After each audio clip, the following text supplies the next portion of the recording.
Hi,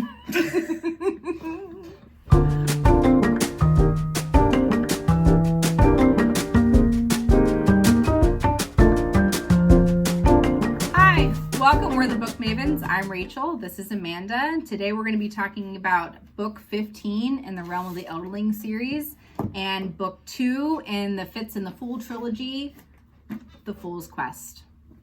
To the spoilers. Right. We're not even going to sum it up. We're just going to go. We didn't do any straight plot in, stuff, guys. really. We jumped straight in. Straight in. We got feelings. We do. It was right for him to necessarily leave. Yeah, but he's so brokenhearted. Okay, but the fool is blind. But he's going to need the fool. The fool's going to be important and clear. But I don't disagree, but like, I totally see Fitz's position. It's not just that the fool is blind. The fool was, they changed his bedroom and he like fell apart. And I'm not saying that's his fault or something he controlled, but like that is such a liability in what Fitz is going to try to do. Mm-hmm. And like, so taking him back to the actual place and people of his sphere and thinking that he's not going to fall apart based on what Fitz has observed so far. Like, I think it's just Fitz trying to protect the fool more. But Fitz is making decisions for people who have a vested interest to help him and try and find B. And True. I think that he's been taught by Shade not to trust anybody ever.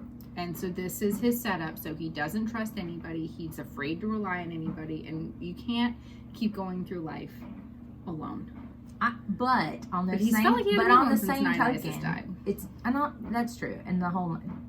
He's never recovered. But on the same token, dragging someone along who is really just going to make it even more dangerous to you is not necessarily like. I don't feel like he's like taking away the fool's choice. The fool's not capable of going on his own.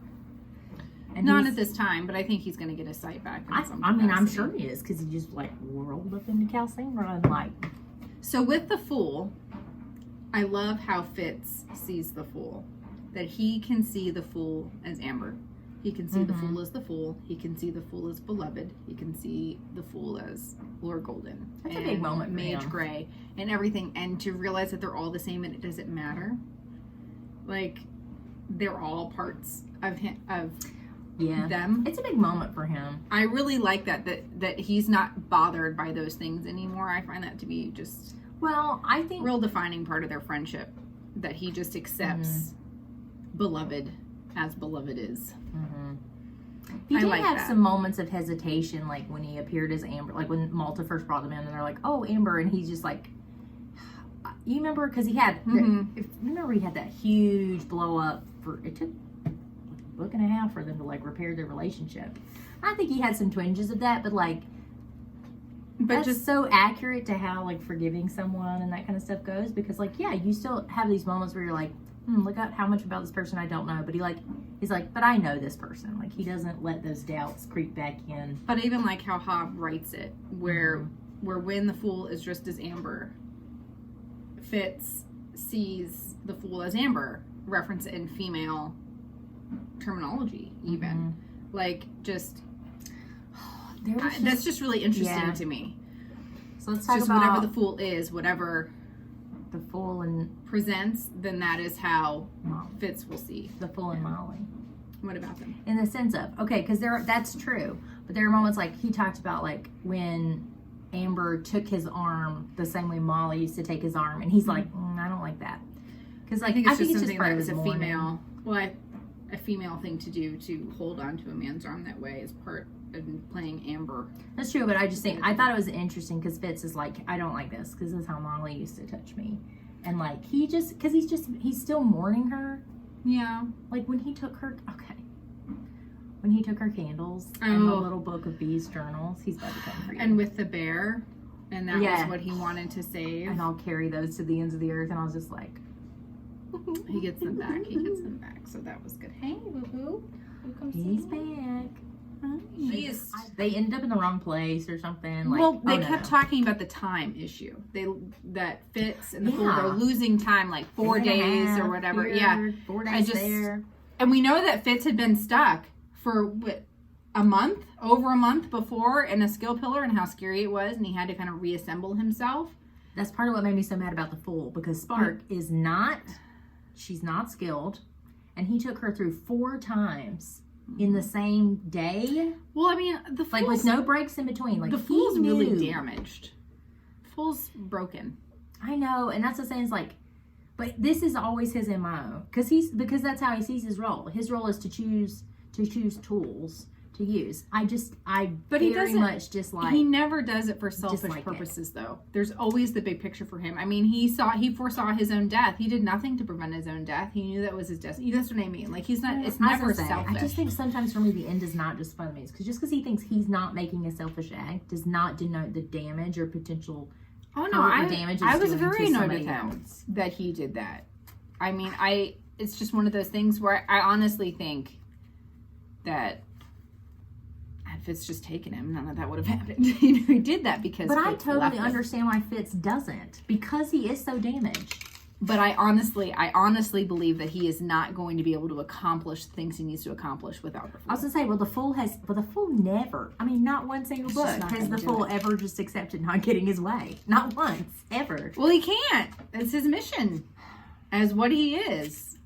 I mean, could you There's have a all part of of me that dreams doesn't tell you that's part of it too, is let it go. I mean, and I get that. I think that's part of what makes him so interesting, because he's such a unique character. There's no other like trope or type of character that is this. But I mean, like, what would you do if you 100% believed that the things that you saw would happen? And how important it would be to make sure those things happen. I mean, but what would you sacrifice to make sure that would?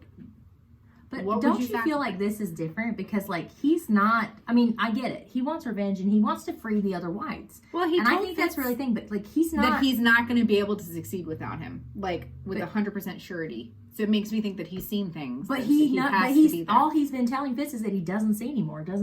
So, but he says he's been having dreams. Dragon dreams, like that's all Fitz thinks it is. Like he spent. No, I think he's having. The Fool spent most of the book talking about how like he doesn't really trust anything about himself anymore. If you spent books and like you spent a long time telling everybody like, oh, I don't know who I am anymore. I don't know who I am in this world. Like that you're not a prophet anymore. You can't see anything, and then just suddenly like, oh, but I'm seeing and this is okay. It's a big switch. He spends a long time basically telling you how he's lost this role that he has, and then suddenly he's like, no, I have it again. Believe me, instantly. That's kind of a tough sell. Well, which is part of what makes him such a good character. Well, but that's also, I mean, I think he was willing, obviously, for B to become the next one, but they think B is gone. So he has definitely taken it as his mission. Do you think he has to do something in order to save the world? You know, and I got to be honest, the way they talk about Claire's and the way that they're just breeding these children and experimenting on them, I think I'd be pretty hard pressed to make sure that. Hindsight's 2020. The Fool's with him now, but. It's just, it was such we all knew. Of course the Fool was going to find his way there. I just wish that he'd not used a child to do it. But because then the Fool says it's our child, and he keeps calling it our child, Fitz, our child. And that was hard for me.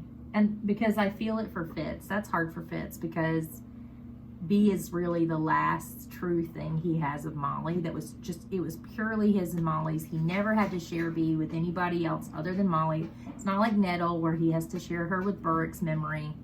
B was theirs, and something they had worked so hard for and wanted so badly, and they'd gone through this, 2-year pregnancy. Like, this was such a special thing, and like B was there when Molly died, and then the Fool is just like, it's our child. And I know the Fool means it in a different term. It's just so hard for Fitz to hear.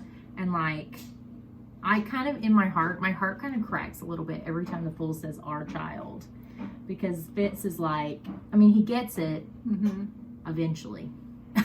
But he's also like, it's just hard. Well, it's a new thing to wrap your mind around when your perception of this relationship of Molly and B in one way, and then having to view it another way with this other person would be very life altering. But I think, to me, it doesn't take away from the fact that Molly and B and Fitz had the first 9 years together. You know what I mean? the Fool wasn't part of any of that, of Bee's childhood. Now, moving forward, and the fact of the matter is that she is a white. The Fool has a role to play, or she's always going to be in danger. So it's very important to me that the Fool and Bee meet. There has to be a relationship established. Yeah, I just don't, I guess I don't really, I mean, I totally agree with what you're saying, like projection and story-wise, that's absolutely where this is going to happen. But it doesn't take anything away from those 9 years, to me. But I think, in Fitz's heart, he knows that it's going to take Bee away from him in a measure. Like, because he's going to go from being her father, in the sense of, like, that's the only one she has, into he's going to have to give her over largely to the Fool, because Fitz doesn't know what it means to be a white. He doesn't know how to interpret dreams. Like, he's going to have to give over this role of, like, teaching her as she grows to the Fool. And Molly's gone, who had that original nurturing, loving bond with her. And so I think, because this would be my fear if it was me, I think that Fitz fears being left behind by Bee. I don't think so. He'll always be... Maybe I'm projecting. Could be me. He'll always be the protector. That relationship... Remember, we talked about, like, Bee in terms of wanting to be brave like her father. He has had a major part in the foundation of who she is as a person, just like Molly. I don't think they can be replaced that way. But the Fool is an essential piece of the puzzle in order for Bee to fully become Bee. So you can't just not include him. He's just going to have to become part of the fold. And Fitz has already shared Bee. It's only been a short time, right, where he wasn't sharing Bee with Molly. You know what I mean? Like, it's not just been, like, Fitz and Bee alone forever. Yeah, I just think it's a different relationship. And I think sometimes that's one of the hardest parts of, like, grieving, is that life does have to continue, and so people's relationships change, and, like... But Fitz can't be selfish. No, and that's true. It's just a very hard part of... It's just a very hard part of being human. It is. You have to accept change, and you have to accept that people around you change, and, like, you know, that's tough. But he needs, I think, everything too. Like, I think Fitz feels a measure of guilt that Nettle went so long without being trained properly. You don't want to make that same mistake. You can't keep them away from everything, because you can hinder them. And I think he feels like he made a mistake with Nettle. So, I mean, it's important that, I mean, look, she was taken. She needs to be able to protect herself. I mean, granted, at this point in time, he thinks she's dead. So we're just on a revenge kick. We're going to kill them all, or at least take down the structure. I thought it was very interesting that Fitz had always kind of toyed around with like how much Katrikin really knew about how Dutiful was created, and you know, he had come to terms, he was at peace with long since had been at peace, but always kind of wondered how much Katrikin really knew. And then, of course, in this book we find out that Katrikin has always known and understood, or at least known for a long time. I think she'd always known. That makes me like it more, because, like, that's the part that made me the most uncomfortable in the very first Farseer trilogy when it happened, was, like, it felt so icky, because the implication was that she may or may not have actually known what had happened. And the not knowing part was very icky for me. But if she knew about it, it still bothered me. No, it bothered me. I mean, it's still like, because she saw it, but I got it, as she should have, that it was her husband. Fitz was just a vessel. All right. So, but that's what it was. But here's my thing. If you remember, Fitz didn't actually know that's what he was doing. That's what he wanted it for. He's like, but he understood. He understood. I mean, he understood. Essentially. I mean, after he was already in the old man's body. Yeah. But I don't know. I still don't really love body swapping. Well, I mean, I don't love it, but, like, in this one particular occasion, it didn't bother me. But I really liked the fact that she knew and she understood, because Katrikin's a very deep person, and her complexities really come out. And I love that when he is suffering and he's mourning, that she sleeps with him, not sexually, but shares a bed with him and just holds him. Yeah. After she fed him and, like, you know, took care of him, and I think she got a degree of comfort from him as well. And I always love, like, those quiet moments that they have, because they are so bound together in a way, and I just really appreciated that. Hunt's a real master at those quiet moments. that just It's just really really meaningful. I really like those that. ordinary moments. Okay. Oh, Oh, and that scene with Nettle too, where like, okay, when he first comes out and he like can't contain, like his skill is just Oh, overwhelming. that's a huge moment. I really enjoyed that. I feel like there was a lot of like really, like you and I talked about the pace of this book's a little more drawn out, but there were these really great like fine, like you could tell that she's putting pins and finishing up things that seemed small when they like it didn't take, that was like a 1-page scene with Nettle, but it's such a huge turning point in their relationship. That all of them, dutiful, all of them, that they really got to see inside like his soul, I think, at that point, and all of those feelings that he keeps inside, worried about how they will affect everyone else, and his guilt, his self-doubt is just unbelievable to me, because I do see Fitz as a hero. He is a hero. Yes. He is incredibly selfless, and he just castigates himself so much. It's just unbelievable. Like, I don't know what it would take for him to feel like I did a good job. Nobody punishes Fitz like Fitz. And everybody says that to him. Like, even that scene where after they've realized what he's done and they've gathered the whole family together in the judgment room, because that's like one of the only private places they can be, and he puts himself in the box, like he puts himself on the rail where people, like he's a criminal, right, where people who are telling, who like a criminal on trial, and he tells exactly what happened, and the whole time they're just like, we're here to mourn. Nobody blames you. Nobody thinks you did anything. Oh my gosh. What a scene. That was such a powerful scene. Y'all. You got to read it. But I love the quiet moments Fitz has with Katrikin. I know you have very mixed feelings when it comes to Katrikin, but I really loved it in this one. Okay. I really came around on her because she wasn't trying to take nobody's children to marry off to nobody. Well, but look at, I hate to say it, but I mean, she's probably right on some level. Them being there was good for Neville. Yeah. Her being trained and recognized was good for her. But I mean, even when she was there, she wasn't recognized till much later. Well, but she was given a position in what she could be. Eliania, yeah. When Eliania forced it, like, I'm not going to give Katrikin that girl credit. Goes a little cray-cray in the end, but like in a good, like, crazy, like... she's intense. Like Daenerys Targaryen, Game of Thrones cray-cray.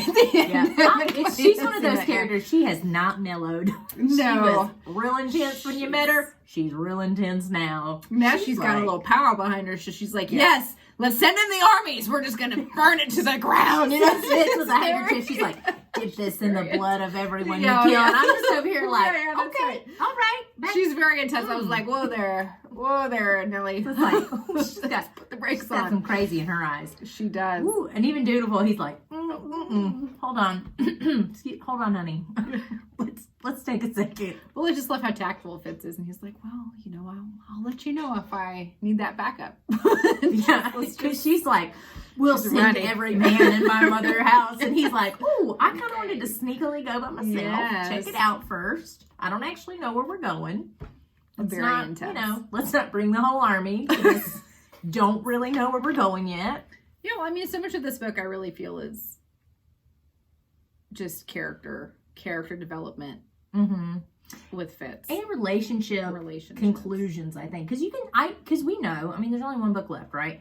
Like that turning point with Nettle, where Nettle finally, because he can't hold it in, finally sees how much he sacrificed for her, and what she thought was like his selfishness, right? And he's abandoning me. No, he was doing that so that you would have an uncomplicated childhood, that you would not bear any. Because like people accept him now, they did not accept him then. No, well, time heals all wounds. I really feel, true. Yeah. Well, and I think Webb and the rest of the Witted have really made that possible. Like, I don't think if they had not, like, I don't think if Webb taking that first big step and then like helping integrate that into the royal court life with the Witted coteries. I kind of hope that Webb and Katrikin would have had like. You don't know that they didn't. A little thing. I mean, I kind of doubt it, though, just because the way Katrikin talks still about... Oh, no, absolutely. But, I mean, I thought, because they had gotten along so well when Webb first kind of entered the scene at Buckkeep. But we did, along those lines, like, we still had the classic trope of everybody's mad at Fitz for not acting on information that was either course. not his to share or that he didn't have. Well, I mean, that goes back to Shade and just how Shade has trained him not to trust anyone, not to share information. And then he gets, once again, just gets slapped around constantly by everyone else for doing exactly how he'd been taught. In Shade, we talked about that. The hypocrisy. Yeah, the hypocrisy. Or they're mad like, well, why didn't you do it this way? Because you didn't tell me that you needed me to do it that way. Like, nobody tells him stuff. He's so frustrated. He did have a great. There's just so many good moments in this I love book. that you remember the lines. You got to read this. Oh, that's. I mean, I miss big projection moments that connect us to like big things in the future. But you want to quote an emotional line? I'm here. Glad. I got it. I'm glad. There, especially then when Fitz, because he thinks he's gone. Oh, it's just so emotional and it's just so heartbreaking because you know how good Fitz is, and he is just torturing himself. Hard knocks, man. Also ready. Okay, and you and I have talked about this multiple times. I don't see why Lant is so great. Yes, Lant. And they have been teasing that since the first book because, like, even Nettle, when she was skilling to Fitz, was so relieved that that Lant was going to be there, and then Lant was for what? Unkind to be. He was patronizing to all the children. He's rude to Fitz. And then it just does not get any better as it goes on. And even in the second book, I found him incredibly self-centered. And here's my thing. I understand that he was raised differently. I understand that to him, I understand that he's been through a lot. I'm not trying to downplay his traumatic experiences, but what I'm saying is like he is so absorbed in his own hurt, his own problem, that he keeps inserting himself, not just in places where he is not useful, he is actively hindering. Like, they found Shine, they're trying to say, which stone, where did B go, which stone, and he cannot, like, this is clearly not the moment. They're trying to keep her calm enough to answer them, and he's like, we're siblings, and Shade's your father. Like, he's like, I just couldn't hold it in anymore. And I'm like, not the time. And then when he goes through, he goes through again. He follows Fitz through the thing sneakily. Well, but I understand why he did that. He did that because Shade told him to. No matter what, he needed to go with Fitz. And Shade at this point in time is fading. But Shade is not in his right mind all the time. But he's not in a position his whole point is like, you need to be a man, become a person, though. See, he's worried. No, that this is the last chance. He's worried. And is it fair to Fitz to leave him with this when Fitz has this major mission he's going on to that's very, very important to him? No, but nothing that happens to Fitz is fair. All right. But they need to stop. But that's just saying. But Shade doesn't trust anybody else. This is his son. This is the only person he trusts to make him become a man. And you see that. But you see that with Shine too. There are other ways for him to become a man, because Lant even admits, I don't know that I can do anything that you need me to do on this trip. We don't know he can do anything at all. So then Fitz is just going to have it on his conscience if Lant gets himself killed? Well, because you know Fitz will. You know he will. Hobb is setting the stage for Lant to pull out the stops on something and redeem himself. I'm going to need him to go big. I mean, just Fitz doesn't trust him at all. I need him to go bigger than Malta. He's going to have to go big. Wow, really bigger than Malta? I know, right? Because here's my thing. Malta, she made things more difficult, but like... She had a lot of fire, though. She did. She grew up quick, and she started... she almost immediately... We talked about this. Her father going missing, turning point. She's really... And she started to show tremendous growth.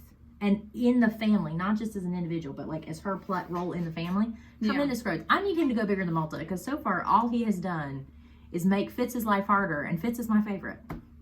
And I'll admit it.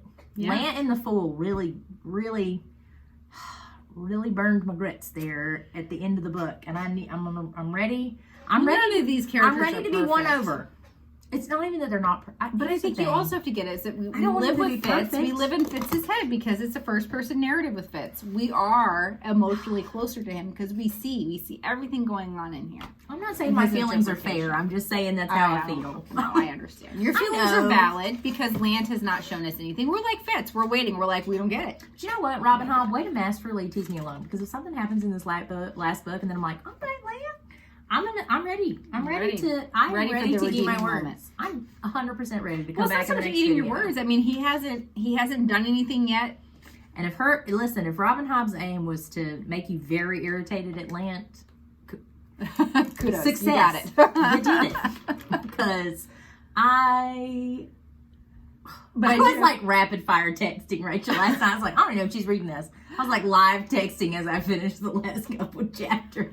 She crossed the finish line a little bit before me. I got distracted. Which usually does not happen. It's all right. I was close. But now I see how you must feel when I'm like not dragging my feet, but dragging the pace on the finishing, because you're like, are you here yet? Are you here yet? Well, because it ends on such a moment.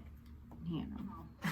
Well, I mean, the tail end of the book, like the last quarter of the book, we finally have some combination of these storylines. I'm very excited. I was so close to the end. I was like, dang it. Just like, oh, it's coming. It's coming. I know they mentioned Kilsingra. done. They're mentioning it. So, yes, to finally see Rain and Malta again and their son, Efron, or Fron, as they call him, and what's happening with him. And we even get to see the Dragon Keepers come back, even though Rapskull could have jumped off a cliff and died, in my opinion, but that's just me, because he's terrible. Okay, well... We already knew he was terrible. We know for sure he don't get no better. The whole thing with Rapskull is that he thinks that Amber, right? Because that's who the he Fool thinks is she's at this a point in thief. time. Which and she kind of is. She no yeah. about it. She ran up in there. Well, somebody stole her skill, to be fair.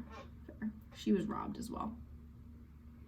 I mean, I don't think Dwalia, the argument whatever, of like, I'll go rob somebody they different. scraped her skill fingertips off and made a glove out of it, so Dwalia, the whites, could travel using the skill pillars. That's so creepy to me. But honestly, everything about the whites that you learn in this book, because you learn so much. Oh yeah, no, they're terrible. Oh, like really bad. But I love the like pale woman, awful. No, do you remember when Fitz goes and he visits Verity as the dragon? Oh yeah, and communes with him, which is nice. Just such a nice little moment. And then Fool asks if he visited Girl on a Dragon. He's like, no. And he was like creeped out, and I said, "It's not just me." Yeah. He's like, if I'm creeped out, Fitz is creeped out as well. And so I was just thrilled. Like like he didn't even think to go visit Girl on a Dragon because she creeped him out too. So I feel vindicated. I think something happened there, because you know how he keeps saying, like, he keeps thinking he hears. I think No, I think Verity's with B. I think there's some kind of connection. I think Verity's with B. And then is somehow, because Fitz keeps kind of like hearing someone in his mind talking that's not Night Eyes. Mm-hmm.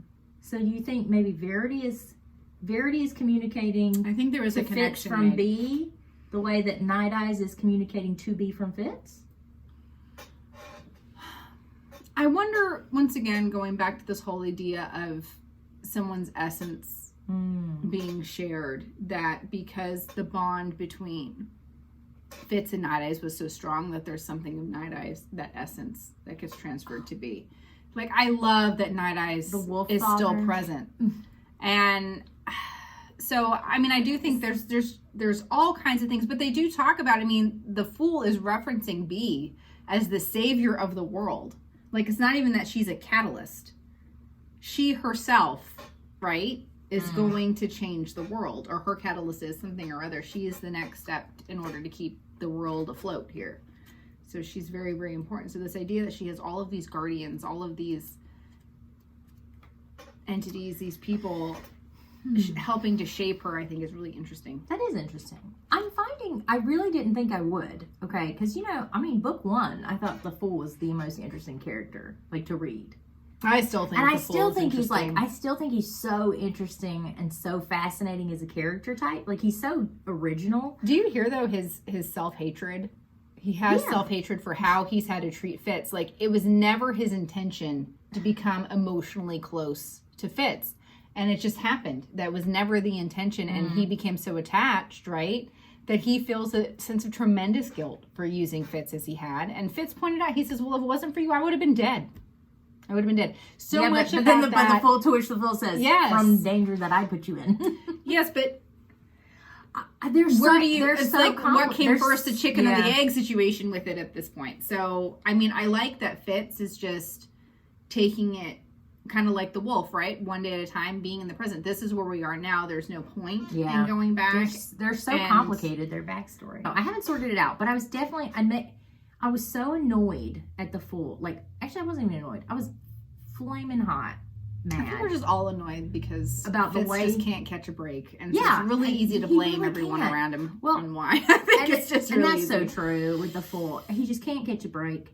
But the Fool's treatment of Spark just really just pushed me over the edge because it really just made me so mad. And I don't know if that's just like I was tired because it's the first week back of school, or like I don't know what was playing into it. But I was like, I was hot and I was texting. I don't know. I mean, Rachel, I am so mad, and I'm still upset about it. And I think what annoys me even more is that Fitz is just like, we've not even had our moment about it. Like, they're so caught up in the like immediacy of, oh, we're in Kelsingra and we gotta like try to, play off how we got here and all that stuff. And I'm with you, but they've not even had this moment about like, hey, you almost killed her. What were you doing? Like, and I think maybe it's because he always uses the same line. Mm-hmm. And sometimes I totally get it and I think it's enough. And then there are other times when I'm like, at what point do you just got to stop treating people the way that you do? Well, the Fool absolutely believes that what is happening is that the big picture is more important. He's definitely an ends justify his means type personality. And I think sometimes I get there and sometimes I don't. I also wonder too, though, because we don't know. Remember, like right before they're going, and he's trying to tell the Fool that he's going to leave him behind.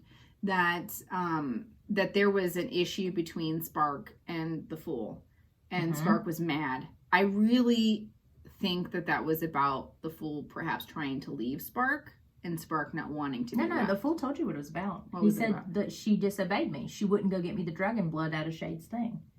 But then once she gets dismissed by Rosemary and she's basically left to fend for herself, the Fool says it. He goes, it was very easy for me to pull her away from Shade and bring her loyalty to me.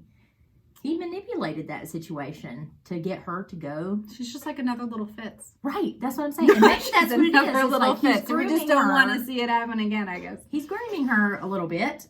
I'm not saying that. I don't think it's like...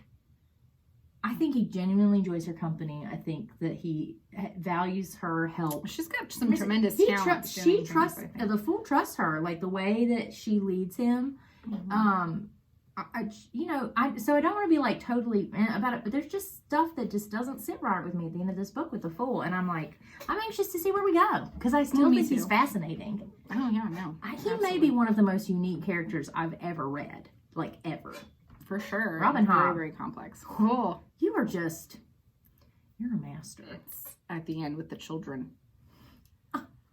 So once again, Fitz just trying to redeem himself for this failure that he supposedly has, right, with protecting his own daughter, that he just is determined to save these children. That, with the dragons, and wades off into the skill danger. Oh my goodness.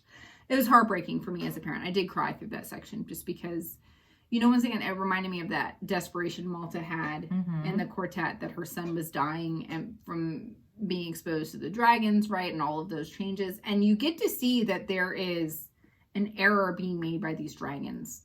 And I think that's really interesting, that they're making mistakes. And of course, we know that they're selfish and they just go off because time has no meaning to these dragons. So you can see that we kind of talked about the differences in a previous video. But this idea that they don't really know how to make these dragon changes vibe with human anatomy. Like the whole thing with Fran developing poison sacs, and this is cutting off his air. The poor guy can't breathe.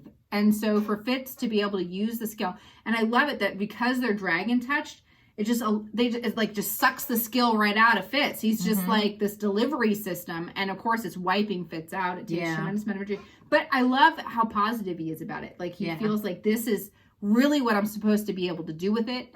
So I like it. I don't think it's as damaging to him as the Fool is making it out to be. That first healing was written so cool. Like, it was really because neat. Fitz didn't choose to do it. It's just like, they would just shake hands and just poof.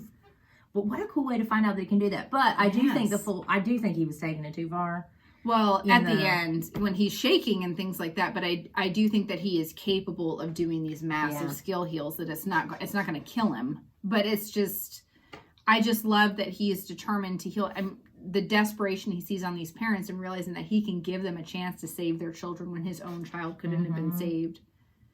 That he's going to do everything. He just gives. He just gives and gives. And that was just really heartbreaking as a parent. So you know, if you had a parent or if you had a child that was suffering so much and this person could offer you hope, and then to see them, you know, laugh and the relief and everything about that scene was just unbelievable. I need us to pick up with that real quick in the third book, because like I want to see, because that's the cliffhanger.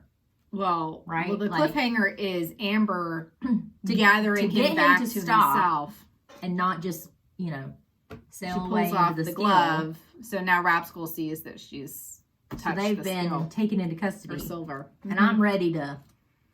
Oh yeah, ends on a cliffhanger again. Once again, Robin Hobb finally. She's figured it out. Finally, at the end, I felt 15. like, you know, we're really on the edge. To the last trilogy, but You couldn't have just read the second book alone.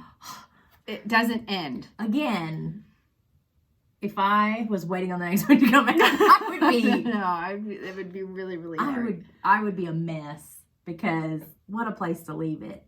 But just Fitz is just so. He's just so pure, and I think that's why it hurts your feelings so much. You just want him to catch a break. Well, he does. I mean, he did. He had 2 decades. 2 decades with Molly. Yeah, I mean, it wasn't his whole life hasn't been crap. There have been some highlights in there. Okay, he's had some good 20 moments, years, like, you know, it's not too bad. But yeah, I mean, you don't have to like die, you know. I was gonna say he had a rough road to get there. He traveled a lot to pay from. He had there. some time to travel. What a life. I don't really see how she's going to wrap it up in one book, because kind of the way it plays, the world is never truly safe from itself. But at some point, I mean, we're you in have a to book. end this whole thing with the whites and the prophets and everything else and how they're being used. I mean, What a fascinating tale we've got. What a ride. And we still got one more lap. But I think I can't imagine, and this is, you know how much I love Fitz, and I'm always happy to read it, but I can't imagine it going further than this storyline. If everything that's being predicted here is that he visits all the places, visits all of those characters that we met with Live Ship. We already see him interact with the Dragon Keepers, Thymera, and Tats and Rapskull and Rapskull. But like, because you're getting closure on, like I said, you are. She's wrapping on everything up, but this is the final turnaround. That's what I mean. Like, I couldn't imagine her ending this series, introducing different people and never having them come together. So that was my big thing. That's why I didn't like the quartet, because now we're another group of people that aren't interacting with anybody else. So I was like, it has to keep going for these characters to all come together. So I am very excited for this third one. And more dragons, of course. But going back to the whole with the dragons and their selfishness and not understanding the anatomy, I think that's just fascinating. And him seeing it, and that Fitz can see it. It's going to have to come back into play, because, like... Well, that there needs to be a conversation in terms of getting them to stop making Elderlings, or to realize that these changes, they need to halt those changes. Right. Because that's my thing, is like... You can't keep doing these things. On the one hand, I kind of totally see how Elderlings could have died out, because if this is the way their dragons have always basically treated them, which it sounds, at some level, it has been, no thanks. Yeah, it hasn't been that great. I mean, they are a separate species. It's not working out so well for the 6 duchies having I'm dragons real come interested in to see and how they pull that out and eat all of their animals and stuff. That's really hard to negotiate with these dragons. It just needs to be where these lands that the dragons go to, they just need to kind of like stay there. I don't see why they were so critical yet. Like, the Fool was just so insistent that dragons need... He wasn't even sure why, but dragons have to come back. It's just about keeping the balance. That's all. But and that's fine, and they are keeping the balance. It doesn't feel that way in this moment. Well, because you feel like the people are being penalized, but maybe they need to be penalized. Not that they've done anything really wrong, but there needs to be something to... As the child of a farmer, the poor little farmers who just have... I mean, like, that's not their fault. That was my livelihood that you just but I mean, off if with you're talking your little claws. Like, why is that? You know what I mean? Like, that is true. But also, you know what I'm saying? Also, it's not these children. Well, we don't have that. I think that is hard for us because we don't have anything like that. There's not. I know, this and that's other true too. species. And it's kind of outside of our. You nailed that in an earlier discussion about, we don't really have anything to compare it to. We don't. So that's why it's really interesting. I like to see somebody take a stab at it on what it would be like interacting with these dragons. Frustrating, apparently. Very frustrating. But I mean, I don't know if they like the way they talk about the people that they're not necessarily bummed out about being elderlings. Some of them are disappointed they're not chosen. I mean, to have this long life and to be able to, I don't know, exist a certain way. It's just these uncontrolled changes that are happening, and the fact that the dragons are so negligent about keeping up with them. I just wish that there was a conversation that happened between Fitz and the dragons to say, look, this is what's going on. You don't want to be responsible for these elderlings that you've created, because I don't think the dragons would want to feel responsible for them suffering. You know, some dragons are closer than others. But the dragons don't seem to feel responsible for anything. They don't, but that needs to be pointed out. Like, you need to quit doing this to people. I mean, they do have some control over those changes, and to like cut off that. But do you think anything we know about the dragons would imply that they would be open to that? Well, unless, I mean, if they've been changed by a human. Well, if they're just going to fly off and not come back for like over a decade, then there's no reason for them to trigger changes. You know what I mean? Like, purposely cause changes in any of these people. Like, it needs to be shown these children are dying because you don't know enough human anatomy. Right. Yeah, this was like crying into a bucket of ice cream for me. And I'm not really a crying into a bucket of ice cream kind of person, but this was just, there was a lot of cathartic moments in this book, and a lot of sadness and personal sadness. And not just Fitz, but like in the end of the book, the sadness of these parents watching their children just die slowly and to be in pain, and that he comes and just gives them so much hope and to fix their children, because nothing would be a greater gift to these parents. And even understanding them all overwhelming him in the end because of their desperation, and that Fitz understands that desperation. Like, he gets it as a parent who has been desperate as well. That total understanding and acceptance of what's happening is just so beautifully written. And I'm just like through the entire thing, and because it just really, it got me in my feels. So this was like just a cathartic crying into just a big tub of ice cream for me, like, and like a good way. And then it ends on such a note, like, what's going to happen? So you definitely had that hitting the bottom of the ice cream and like, wait, that's it? That's all I get? And so that's how I would read it. Something, you know, like cookies and cream or something, you know, big tub of ice cream. Ditto. Well, it's just because that emotional tag on hers. That sounds really good. The emotional component of this story. This is probably, I mean, other books have gotten me in my feels, of course, Night Eyes Dying or whatever, but something in terms of like almost the entire book, you're in your feelings. You're just grieving with him. It is a deep book. And this is what I mean, you know, people talk about reading all of these books in a different order. I can't even imagine. You have to have gone on this journey with Fitz and through everything to be able for all of it to tie together. If you don't, you're doing yourself such a tremendous disservice. Don't do it. Put in the work. Put in the work. It's worth it. Put in the work.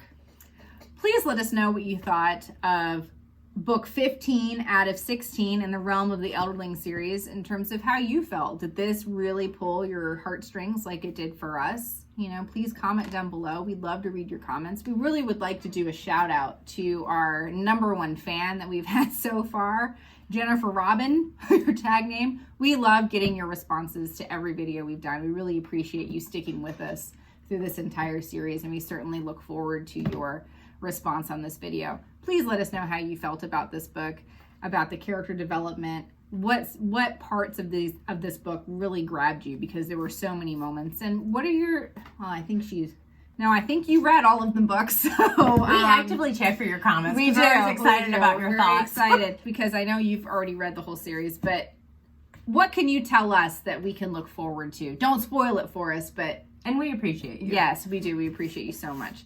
So next week, we will be covering the final book of the Summer of Hobbs Challenge, the third book of the Fitz and the Fool Trilogy, Assassin's Fate.